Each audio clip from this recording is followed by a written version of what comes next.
Hello to all students, my name is Sumit Rana. बेटा हम लोग बीएससी पार्ट 1 में बॉटनी थर्ड पेपर डिस्कस कर लिए थे और बॉटनी थर्ड पेपर में हम लोगों ने पहली यूनिट उसकी देख ली थी। आज हम लोगों को जो देखना है वो सेकेंड यूनिट हम लोग यहाँ पर डिस्कस करेंगे और सेकेंड यूनिट में भी आपका जो बहुत ही मोस्ट इंपॉर्टेंट टॉपिक है जिसका नाम है मार्सिलिया। ये एक टाइप का टेरिडोफाइट है और इस टेरिडोफाइट को अपन लोग को पढ़ना है यहाँ पर। तो सबसे पहले तो हम लोग यहाँ पर इसके क्लासिफिकेशन के बारे में बात करते हैं कि इसका क्लासिफिकेशन क्या कहता है, जो कि 2 नंबर के आसपास पूछा जाता है आपका, ठीक है, इंपॉर्टेंट है। तो इसमें हम लोग चर्चा करते हैं। देखिए क्लासिफिकेशन में सबसे पहले इसका डिवीज़न याद रखना है। डिवीज़न जो है वो है इसका टेरिडोफाइटा। क्लास जो इसकी कहलाती है वो कहलाती है टेरोप्सिडा। ऑर्डर जो है वो है मार्सेलियल्स। और यहाँ पर जो फैमिली होगी, फैमिली में हमेशा एसी लगता है लास्ट में, तो इसका नाम हो जाएगा, फैमिली हो जाएगी मार्सिलिएसी, ठीक है। और जो जीनस है वो इसका हो जाएगा मार्सिलिया। जीनस क्या हो जाएगा? मार्सिलिया। अब बात करते हैं कि इसकी स्पीसीज़ क्या होगी। तो भाई साहब इसकी बहुत सारी स्पीसीज़ हैं, ठीक है। तो इसके हैबिट और हैबिटेट के बारे में हम लोग डिस्कस करते हैं।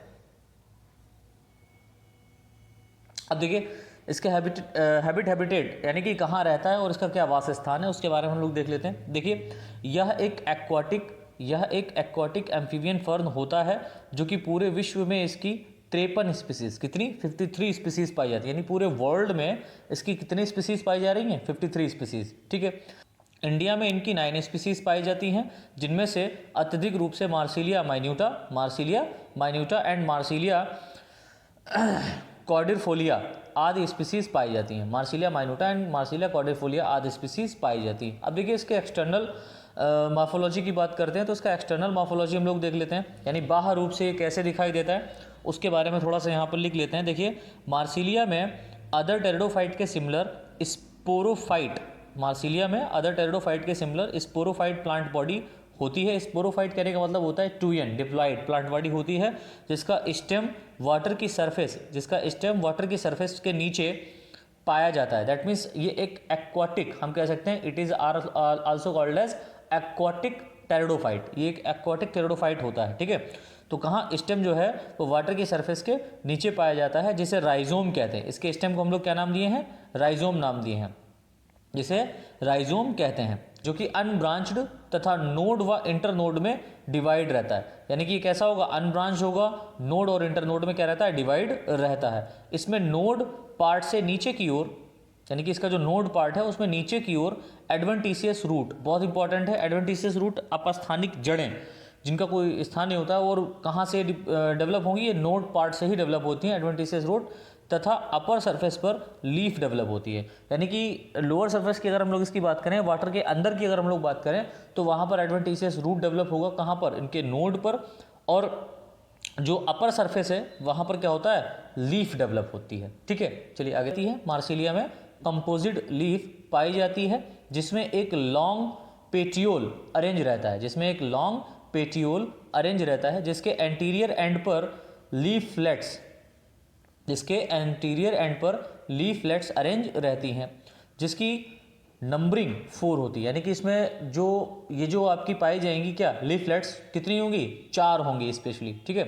देखिए नई लाइन से लिखा, स्टार्टिंग में सभी लीफ फ्लेट्स स्प्रिंग के सिमिलर मुड़ी रहती है, यानी कि जो स्प्रिंग होती है उसके सिमिलर मुड़ी रहती है, जिसे सर्सिनेट वेनेशन कहते हैं। तो ये आपका एक ऑब्जेक्टिव क्वेश्चन यहाँ पर बनता है कि सर्सिनेट वेनेशन कहाँ पाया जाता है, तो आप कहेंगे सर मार्सिलिया में, है ना। तो मार्सिलिया में सर्सिनेट वेनेशन पाया जाता है या कहते हैं। देखिए प्रत्येक कंपोजिट लीफ बेस पर एक स्पेशल टाइप की ओवल शेप स्ट्रक्चर अरेंज होती है, जिसे स्पोरोकार्प कहते हैं। इंपॉर्टेंट है, इसे क्या कहते हैं? स्पोरोकार्प कहते हैं। लाइन से देखिए, प्रत्येक स्पोरोकार्प के अंदर स्पोरेंजिया के ग्रुप अरेंज रहते हैं, जिसे सोराई कहते हैं। स्पोरेंजिया के क्या अरेंज रहते हैं? ग्रुप्स अरेंज रहते हैं, जिन्हें हम लोग क्या बोलते हैं? सोराई कहते हैं। तो सोराई में होता क्या है? एक्चुअल में स्पोर्स का फॉर्मेशन होता है। क्लियर? तो यहाँ पर इसका डायग्राम बना हुआ है, ये देखिए, इसका ये वाला जो पोर्शन है ये इसका स्टेम है, जो कि वाटर के अंदर रहता है, ठीक है। और इसके देखो यहाँ पर ये जो root like hair like structure निकला, इसको हम लोग बोलते हैं एडवेंटिशियस रूट, और जो स्टेम है उसको हम लोग बोलते हैं राइजोम। और यहाँ पर ये देखो पेटियोल, स्टेम के अपर सरफेस पर क्या है? पेटियोल डेवलप हुआ, और इस पेटियोल के ऊपरी हिस्से में लीफ फ्लेट्स अरेंज है। लीफ फ्लेट्स मतलब अलग अलग एक पॉइंट्स, यहाँ पर हम कह सकते हैं एक लीफ को हम लोग जब जोड़ेंगे तो वो जो पूरा स्ट्रक्चर बनेगा वो कहलाता है सर्सिनेट लीफ। क्या कहलाता है? Circinate leaf. क्लियर? मॉर्फोलॉजी के बारे में डिस्कस कर लेते हैं। हम लोगों ने एक्सटर्नल देख लिया, अब इसका थोड़ा सा इंटरनल स्ट्रक्चर भी देख लेते हैं। देख लिए, मार्सिलिया में राइजोम तथा पेटियोल की इंटरनल स्ट्रक्चर लगभग सिमिलर होती है, यानी कि जो इसका पेटियोल है और जो इसका इंटरनल स्ट्रक्चर राइजोम है, that means petiole plus rhizome, petiole plus rhizome, इन दोनों का जो इंटरनल स्ट्रक्चर है वो बेसिकली कैसा रहता है, सिमिलर रहता है। देखिए हम लोग देखते हैं इसका इंटरनल स्ट्रक्चर ऑफ राइजोम, इस पे शॉर्ट नोट आता है। क्लियर, जो राइजोम है किसका, मार्सिलिया का, इस पर शॉर्ट नोट आता है, तो आप इसको थोड़ा सा ध्यान से देखिएगा, आपको काफ़ी समझ में आने वाला है। आपको नोट्स भी यहाँ पर मिल जाएगा, तो अच्छे से देखते हैं। चलिए देखिए, उनके इंटरनल स्ट्रक्चर में एपिडर्मिस की लेयर पाई जाती है जिसके ऊपर सर्कुलर लेयर अरेंज रहती है, या जिसके ऊपर क्यूटिकल, सर्कुलर क्यूटिकल की लेयर अरेंज रहती है, यानी कि गोलाकार और कैसी रहेगी, सर्कुलर रहेगी। और क्यूटिकल क्या रहती है, एक क्यूटिकल एक टाइप की लेयर होती है जो कि काफ़ी हार्ड कवरिंग मानी जाती है, वो यहाँ पर अरेंज रहती है। क्लियर, चलिए देखिए, एपिडर्मिस के ठीक नीचे एक लार्ज कॉर्टेक्स अरेंज रहता है जो आउटर कॉमा मिडिल तथा इनर कॉर्टेक्स में, जो आउटर कॉमा मिडिल तथा इनर कॉर्टेक्स में डिवाइड रहता है। क्लियर, देखिए नीलाइन से लिखा है, जिसके आउटर कॉर्टेक्स में एरेनकाइमा की लेयर पाई जाती है, जिसके कारण एयर चैम्बर का फॉर्मेशन होता है, जिसके कारण क्या हो जाता है, एयर चैम्बर का फॉर्मेशन होता है। अब देखिए नीलाइन से लिखा है, मार्सिलिया के राइजोम के स्टील सिस्टम, मार्सिलिया के राइजोम में स्टील सिस्टम एम्फीफ्लोइक साइफोनोस्टील, एम्फीफ्लोइक साइफोनोस्टील। अब देखिए जो मैंने यहाँ पर टर्म्स यूज़ किया है, एम्फीफ्लोइक साइफोनोस्टील, दैट मीन्स साइफोनोस्टील या स्टील सिस्टम क्या होता है, इसके लिए आप मेरा प्रीवियस लेक्चर यहाँ पर पढ़ा हुआ है स्टीलर सिस्टम, उसको आप देख लीजिए, मैं डिस्क्रिप्शन में उसका लिंक दे दूंगा। पूरी प्लेलिस्ट का जो पहली यूनिट में मैंने पढ़ाया हुआ है टेरिडोफाइट्स में, वहाँ पर जनरल फीचर वगैरह सब कुछ पढ़ा है, आप उसको पहले देखें, तब आपको सेकेंड यूनिट काफ़ी अच्छी तरीके से समझ में आने वाली है। ठीक है, तो क्या लिखा है, एम्फीफ्लोइक साइफोनोस्टील के फॉर्म में अरेंज रहता है, जिसमें सेंटर की ओर पिथ पाया जाता है तथा इसके चारों ओर वेस्कुलर टिश्यू अरेंज रहता है। वेस्कुलर टिश्यू कहने का मतलब होता है xylem and phloem, vascular tissue arrange रहता है। वेस्कुलर टिश्यू में फ्लोएम जाइलम के अंदर, क्या लिखा है इसको थोड़ा सा समझिएगा, वेस्कुलर टिश्यू में फ्लोएम जाइलम के अंदर तथा बाहर की ओर पाया जाता है, यानी कि जो फ्लोएम है वो जाइलम को अंदर की तरफ से और बाहर की तरफ से, दोनों तरफ से घेरे रहता है। ठीक है, अर्थात फ्लोएम जाइलम को दोनों ओर से घेरे रहता है। क्लियर, ये यहाँ पर इसका डायग्राम बना हुआ है, इसको थोड़ा सा देख लीजिएगा। ठीक है, स्क्रीनशॉट इसका ले लीजिएगा, समझ लीजिएगा। सबसे बाहर की ओर एपिडर्मिस पाया जा रहा है, उसके ठीक नीचे कॉर्टेक्स है, अब उसी के नीचे एरन चैम्बर पाया जा रहा है, एरन चैम्बर के कारण एयर चैम्बर यहाँ पर एरेनकाइमा पाया जा रही है लेयर, जिसके कारण एयर चैम्बर बन गया। उसके ठीक नीचे आप यहाँ पर देख रहे हैं ब्लैक कलर की थिक मिडिल कॉर्टेक्स है, उसके पीछे उसके बाहर कॉर्टेक्स है, अंदर कॉर्टेक्स है, इनर कॉर्टेक्स। और फिर देखिए यहाँ पर ये वाला जो स्ट्रक्चर, ये वाला जो आउटर पेरीसाइकिल है, आउटर पेरीसाइकिल के ठीक नीचे ये अंदर की तरफ जो पाया जा रहा है ये फ्लोएम है, और ये जो रेड कलर का आपको अंदर की तरफ दिख रहा है ये जाइलम है, और उसके ठीक नीचे व्हाइट कलर का ये भी इनर फ्लोएम है।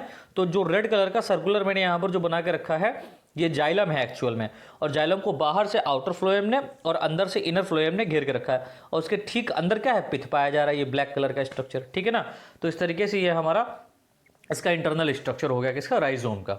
चलिए अब देखिए, जो इसमें इंपॉर्टेंट पॉइंट है जिसपे लॉन्ग आंसर आता है, जिसको हम लोग बोलते हैं रिप्रोडक्शन।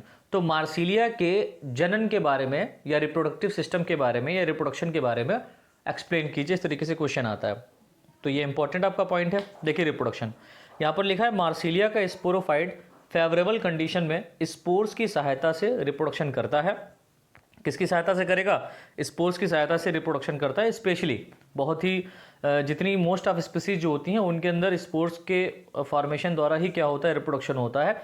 बट कुछ स्पीसीज में, बहुत कम ऐसी स्पीसीज हैं जिनमें स्पेशल कंडीशन में ट्यूबर के फॉर्मेशन द्वारा रिप्रोडक्शन होता है। ठीक है ना, ट्यूबर क्या होता है, ये एक तरीके की बर्ड लाइक स्ट्रक्चर हम कह सकते हैं, एक तरीके का स्ट्रक्चर ग्रोथ करेगा, एक्सटर्नल या इंटरनल, ये दोनों तरीके से हो सकता है। स्ट्रक्चर ग्रोथ करेगा और वो अलग होकर के, सेपरेट होकर के एक नए प्लांट का फॉर्मेशन करा देता है। देखिए नई लाइन से लिखा है, मार्सिलिया एक हेट्रोस्पोरस टेरिडोफाइट होता है। हेट्रोस्पोरस कहने का मतलब होता है इसमें दो तरीके के या डिफरेंट टाइप के, या हम कह सकते हैं दो अलग अलग तरीके के स्पोर्स पाए जाते हैं। हेटेरोस्पोरस टेरिडोफाइट होता है जिसमें दो प्रकार के स्पोर्स प्रोड्यूस होते हैं। क्लियर? आगे देखते हैं।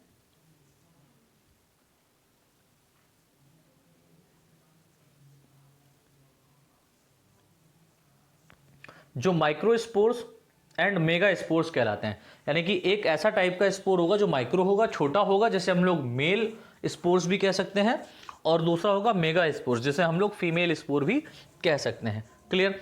अब देखिए यहाँ पर जो नेक्स्ट हेडिंग बनेगी, इसको हम लोग बोल रहे हैं स्पोरोकार्प एंड इट्स जर्मिनेशन, यानी कि जो इसका स्पोरोकार्प है, ठीक है, उसके बारे में हम लोगों को यहाँ पर डिस्कस करना है, और उसके जर्मिनेशन के बारे में डिस्कस करना है, और इस पर शॉर्ट नोट आता है बेटा, ठीक है, ये इंपॉर्टेंट है, स्पोरोकार्प एंड इट्स जर्मिनेशन। तो उसको थोड़ा सा ध्यान से देखें। देखिए लिखा हुआ है, मार्सिलिया हेटेरोस्पोरस होने के कारण दो टाइप के स्पोर्स प्रोड्यूस करता है। मार्सिलिया हेटेरोस्पोरस होने के कारण कितने टाइप के स्पोर्स प्रोड्यूस कर रहा है?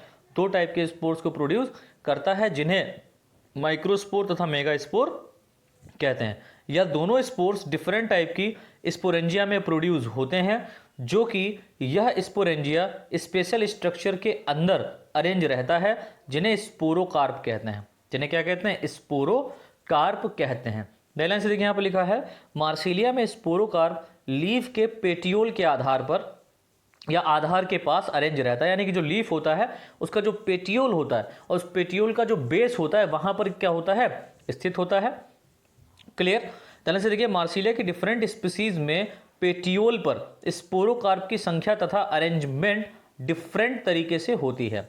ठीक, मोस्ट ऑफ स्पीसीज में, मोस्ट ऑफ यानी कि अधिकतर स्पीसीज में पेटियोल के बेस पर सिर्फ एक स्पोरोकार्प पाया जाता है, यानी कि बहुत सारी स्पीसीज ऐसी हैं, यानी कि अधिकतर स्पीसीज ऐसी हैं जिनके जो पेटियोल्स हैं उनके आधार पर एक ही क्या पाया जाएगा? स्पोरोकार्प पाया जाता है। लेकिन कुछ अदर स्पीसीज में इनकी संख्या 2 से 20 तक हो सकती है।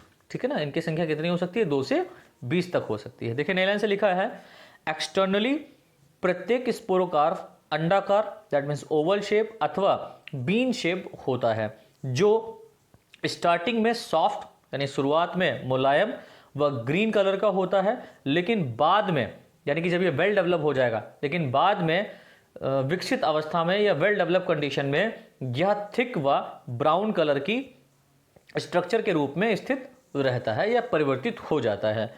इसकी पूरी सरफेस ब्राउन हेयर के द्वारा घिरी रहती है, और खास बात क्या है, जो स्पोरोकार्प है इसका जो पूरा सरफेस है ये ब्राउन हेयर, जो छोटे छोटे हेयर्स लाइक स्ट्रक्चर होंगे, और वो किस कलर के होंगे? ब्राउन कलर के होंगे, उनके द्वारा घिरा रहता है। क्लियर? लाइन से देखिए, प्रत्येक स्पोरोकार्प का मेन पार्ट ओवल शेप, यानी कि मुख्य भाग जो होता है वो ओवल शेप होता है। स्पोरोकार्प ओवल शेप स्पोरोकार्प बॉडी कैप्सूल के फॉर्म में होता है, यानी कि जो यहाँ पर लिखा है, प्रत्येक स्पोरोकार्प का main part oval shaped sporocarp body, that means capsule, यानी कि जो ओवल शेप यहाँ पर स्पोरोकार्प है बॉडी है वो कैप्सूल के रूप में होता है, जो लॉन्ग एक्सिस के साथ अटैच रहता है।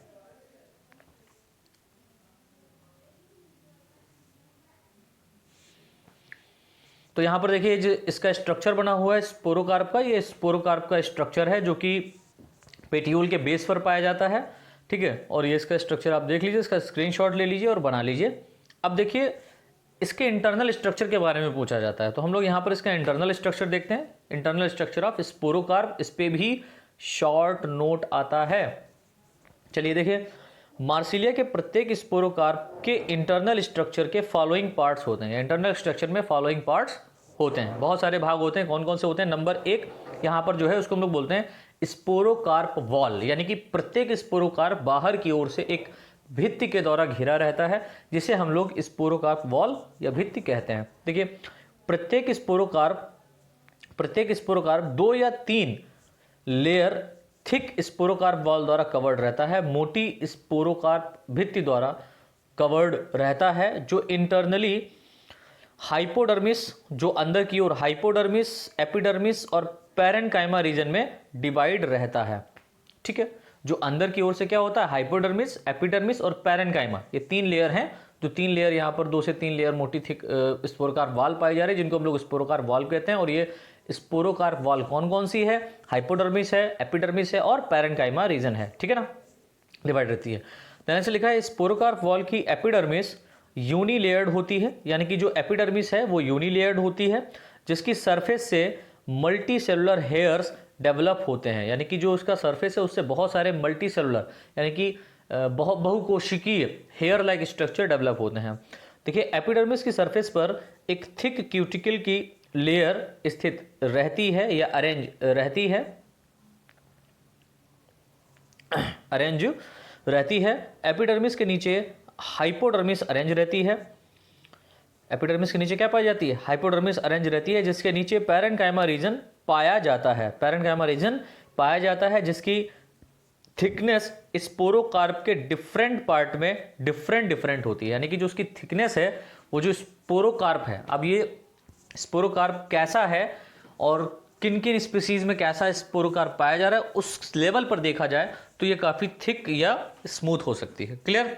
चलिए इसके बाद में सेकेंड जो पॉइंट है वो हमारा है सोराई, SORI, सोराई। देखिए ये क्या होता है, स्पोरोकार्प वॉल के नीचे ग्रुप के फॉर्म में सोराई अरेंज रहते हैं।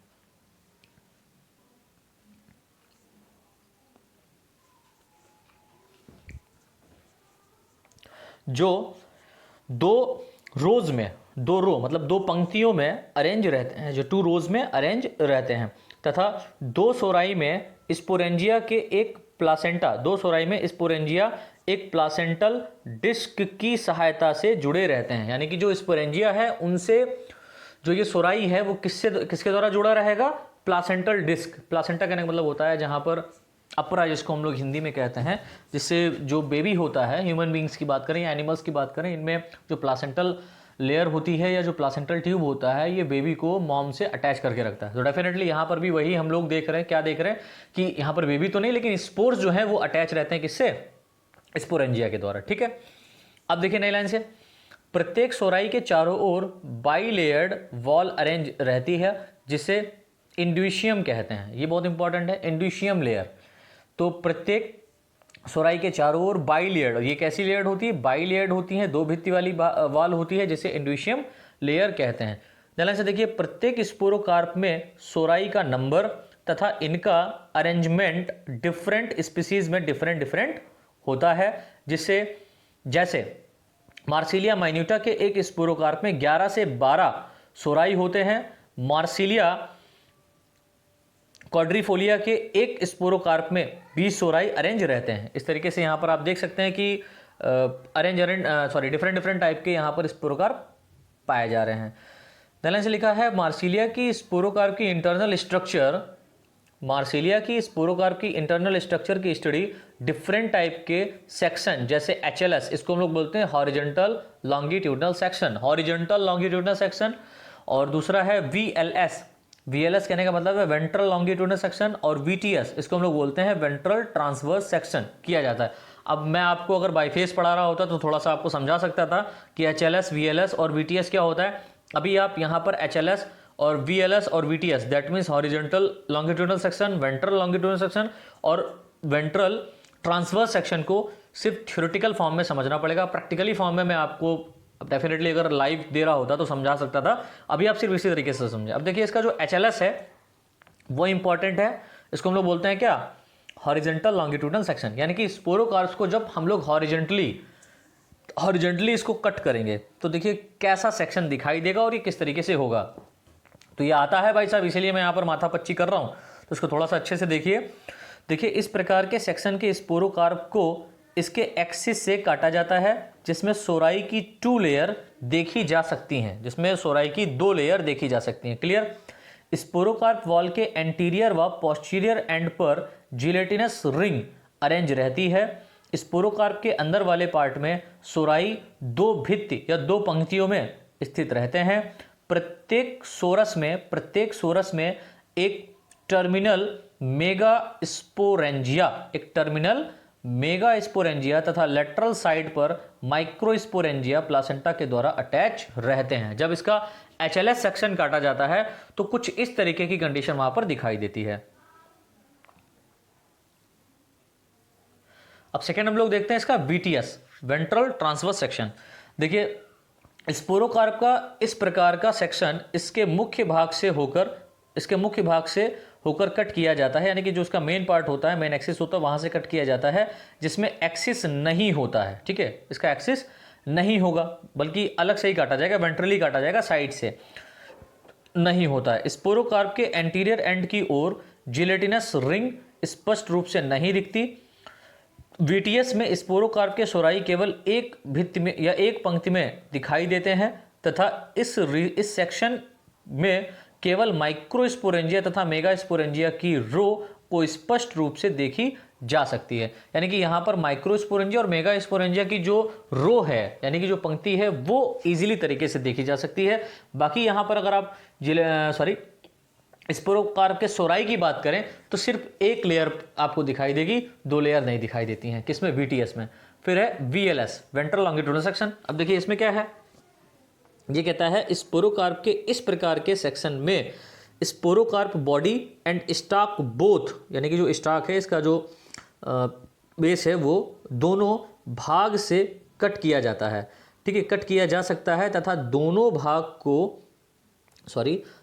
भाग के अलावा स्पोरोकार्प की एक्सिस स्ट्रक्चर को स्टडी किया जा सकता है। यानी कि जो इसका एक्सिस स्ट्रक्चर है उसको स्टडी कर सकते हैं, यहाँ पर क्लियर किया जा सकता है। देखिए लाइन से लिखा है वीएलएस में जिलेटिनस रिंग सोराई के चारों ओर एक कंप्लीट रिंग के फॉर्म में अरेंज रहती है। इस प्रकार के सेक्शन में माइक्रोस्पोरेंजिया तथा मेगास्पोरेंजिया स्पष्ट रूप से देखा जा सकता है। यानी कि हम यहाँ पर अगर तीनों टाइप के सेक्शन की बात करें तो उसमें माइक्रोस्पोरेंजिया और मेगास्पोरेंजिया में कोई डिफरेंट नहीं पड़ता है, वो आपको दिखाई देगा। लेकिन अगर हम लोग स्पोरोकार्प की लेयर की या सोराई की बात करें तो वहाँ पर थोड़ा सा आगे पीछे हो सकता है, दिखाई नहीं दे सकता है। चलिए, या दिखता है लेकिन कम दिखता है, ज़्यादा नहीं। चलिए, इसका नेक्स्ट पॉइंट यहाँ पर हम लोग देख रहे हैं मार्फोलॉजी नेचर ऑफ स्पोरोकार्प। इस पे भी शॉर्ट नोट आता है, इसका शॉर्ट नोट इस तरीके से पूछा जाता है, मार्फोलॉजी नेचर ऑफ स्पोरोकार्प के बारे में आप समझाइए। तो शॉर्ट नोट इसमें आता है, तो मैंने पहले ही बोला है शुरुआत में कि इस पे शॉर्ट नोट और पूरा लॉन्ग नोट बनता है, तो आप लोग इसको अच्छे से थोड़ा सा देखिए। देखिए मार्फोलॉजी नेचर ऑफ स्पोरोकार्प क्या कहता है, लिखा हुआ है मार्सिलिया की प्रत्येक लीफ के पेटियोल के आधार के पास स्पोरोकार्प के रूप में स्पेशल स्ट्रक्चर अरेंज रहता है, जिसके अंदर स्पोरेंजिया के ग्रुप्स अथवा सोराई अरेंज रहते हैं।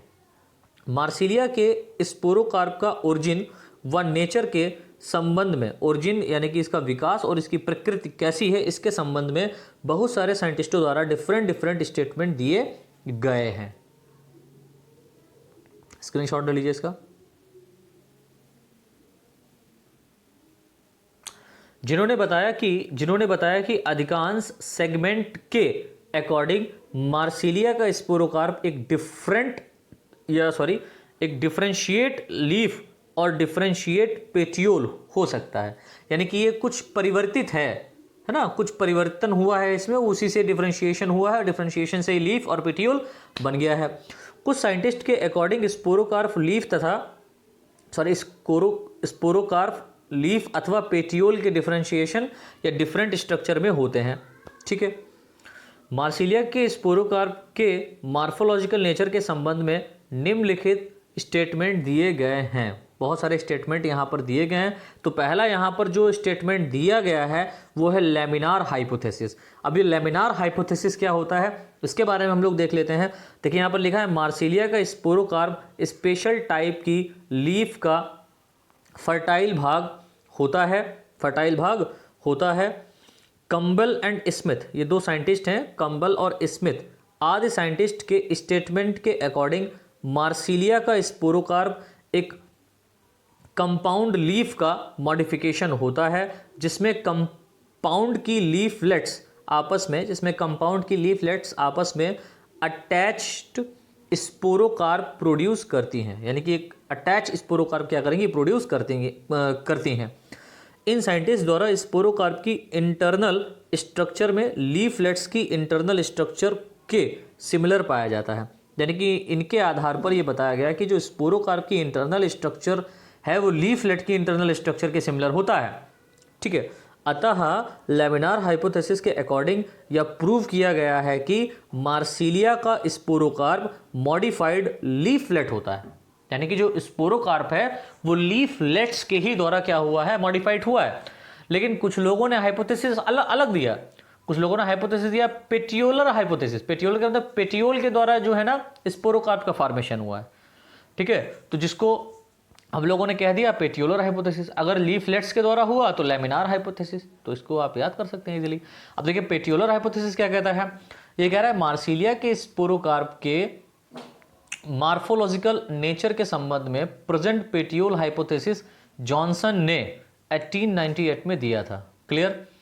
इस स्टेटमेंट के अकॉर्डिंग कंपाउंड लीफ के पेटियोल का मॉडिफिकेशन, कंपाउंड लीफ के पेटियोल का मॉडिफिकेशन फॉर्म स्पोरोकार्प होती है, मॉडिफिकेशन फॉर्म स्पोरोकार्प होती है तथा पेटियोल के साथ अटैच लीफलेट्स स्पोरेंजिया में मॉडिफाइड हो जाती है। ठीक है, एक लाइन छोड़ करके नई लाइन से यहाँ पर स्टेटमेंट दिया गया है। देखिए लिखा है स्पोरोकार्प के संबंधित अदर हाइपोथेसिस के अकॉर्डिंग स्पोरोकार्प का मार्फोलॉजिकल नेचर स्पष्ट नहीं है, इसी कारण स्पोरोकार्प की ओरिजिन एंड न्यू ओरिजिन के फॉर्म में हुई है। तो हम कह सकते हैं कि जो इसका ओरिजिन हुआ है वो न्यू ऑर्गन के फॉर्म में हुआ है, न्यू ऑर्गन के फॉर्म में हुआ है।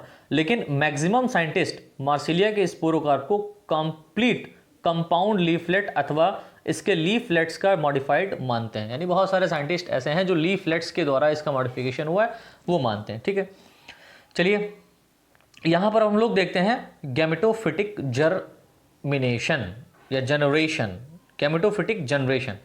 अब हम लोग देखते हैं गैमेटोफिटिक जनरेशन। अब देखिए ये क्या कहता है, गैमेटोफिटिक जनरेशन का मतलब स्पोरोकार्प में जो गैमीट्स प्रोड्यूस हुए उनका जनरेशन कैसे होगा।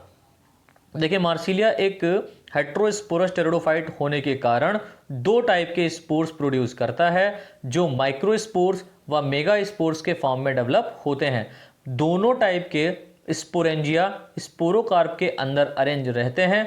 स्पोरेंजिया में प्रोड्यूस होने वाले स्पोर्स गैमेटोफिटिक जर्मिनेशन या जनरेशन की फर्स्ट स्ट्रक्चर की फॉर्म में होते हैं। यानी कि जो गैमेटोफिटिक जनरेशन है उसका पहला स्ट्रक्चर जो है वो स्पोरेंजिया के फॉर्म में होता है, जिनके जर्मिनेशन होने पर गैमेटोफाइट का फॉर्मेशन होता है। अब देखिए यहाँ पर जो गैमेटोफाइट बनेंगे वो दो टाइप के बनेंगे। आपको मालूम है मेल गैमेटोफाइट और फीमेल गैमेटोफाइट। मेल गैमेटोफाइट जो होगा वो माइक्रोस्पोर कहलाएगा और जो फीमेल गैमेटोफाइट होगा वो मेगास्पोर कहलाएगा। तो देखिए यहाँ पर माइक्रोस्पोर के बारे में सबसे पहले हम लोग देखते हैं। देखिए माइक्रोस्पोरेंजिया के अंदर माइक्रोस्पोर्स प्रोड्यूस होते हैं जो 60 से 70 मिली माइक्रो डायमीटर वाले स्फेरिकल यूनिन्यूक्लिएट स्ट्रक्चर के फॉर्म में पाए जाते हैं। यानी कि स्फेरिकल होंगे, यूनिन्यूक्लिएट होंगे, संरचना में ये पाए जाते हैं। कौन? माइक्रो। देखिए माइक्रोस्पोरेंजिया से सेपरेट होने पर यह माइक्रोस्पोर फेवरेबल कंडीशन में जर्मिनेट होकर मेल गैमेटोफाइट को प्रोड्यूस करते हैं। मार्सिलिया के प्रत्येक मेल गैमेटोफाइट में 2 एंथ्रीडिया डेवलप होते हैं जिनके अंदर बहुत सारे एंथ्रोजॉइड का फॉर्मेशन होता है। प्रत्येक एंथ्रोजॉइड अत्यंत कॉइल स्ट्रक्चर होती है जिसके सरफेस पर मेनी फ्लैजला पाए जाते हैं। दैट मीन्स ये मोटाइल होता है। इसका स्पोर्स कैसा होता है? मोटाइल। भाई क्यों भैया मोटाइल का है? अरे यार ये वाटर में पाया जाता है ना, इसी वजह से। चलिए नेक्स्ट हेडिंग है megaspore. That means female gametophyte के बारे में हम लोग यहाँ पर डिस्कस करने वाले हैं। देखिए थोड़ा सा ध्यान से देखिएगा, प्रत्येक मेगास्पोर्स के अंदर 1 से 4 तक 0.10 से 0.40 mm डायमीटर वाले मेगास्पोर्स प्रोड्यूस होते हैं जिनके चारों ओर अत्यंत मोटी भित्ति स्थित होती है तथा इनके अंदर अधिक मात्रा में स्टार्च स्टोर्ड रहता है। Starch grain stored food material के फॉर्म में पाया जाता है। मेगास्पोर्स के जर्मिनेशन होने पर एक फीमेल गैमेटोफाइट प्रोड्यूस होता है जिसमें एक आर्चिगोनिया अरेंज होती है। इस आर्चिगोनिया में वीसीसी तथा एनसीसी वेंट्रल कैनाल सेल्स और नेक कैनाल सेल्स अरेंज रहती हैं। ठीक है, यहां पर वीसीसी और एनसीसी सेल्स पाई जा रहे हैं। फर्टिलाइजेशन इन मार्सिलिया। अब फर्टिलाइजेशन कैसे होता है वो देख लेते हैं फटाफट। शॉर्ट नोट आता है फर्टिलाइजेशन इन मार्सिलिया पर। देखिए यहां पर आर्चिगोनिया की एग सेल के अलावा अन्य कोशिकाएं वाटर एब्जॉर्ब करके म्यूसिलेज में चेंज हो जाती हैं तथा अधिक मात्रा में मैलिक एसिड का फॉर्मेशन करती हैं जिसके कारण मेनी एंथ्रोजोइड्स, बहुत सारे एंथ्रोजोइड्स इनकी तरफ अट्रैक्ट होकर आर्चिगोनिया के अंदर इंटर करते हैं, जिसमें एक एंथ्रोजोइड व एक एग सेल के बीच फर्टिलाइजेशन के बाद जाइगोट प्रोड्यूस होता है। क्लियर? जिसके लगातार डिवीजन द्वारा जाइगोट प्रोड्यूस होता है, जिसके लगातार डिवीजन द्वारा मल्टी सेलुलर एम्ब्रियो का फॉर्मेशन होता है तथा यह एम्ब्रियो एक मार्सिलिया के न्यू थैलस का फॉर्मेशन करता है। यानी कि जो एम्ब्रियो है ये क्या कर देगा, मार्सिलिया के न्यू थैलस का फॉर्मेशन कर देगा। ये इसका न्यू थैलस है और ये इसका एम्ब्रियो यहाँ पर आप देख रहे हैं, ये एम्ब्रियोनिक डेवलपमेंट है पूरा का पूरा, और ये एम्ब्रियोनिक डेवलपमेंट होते होते होते यहाँ पर मार्सिलिया बन जाता है। और देखिए यहाँ पर दो कंडीशन है, एक गैमेटोफिटिक कंडीशन, एक स्पोरोफिटिक।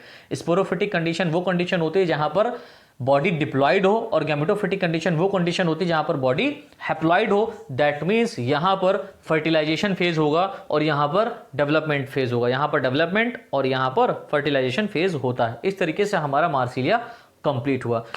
सो स्टूडेंट्स, आशा करते हैं आप लोगों को काफ़ी समझ में आया होगा। यदि समझ में आया है तो प्लीज़ लेक्चर को लाइक कीजिए, जो नए व्यूअर्स हैं वो चैनल को सब्सक्राइब कीजिए, शेयर कीजिए अपने फ्रेंड्स तक। Thanks a lot.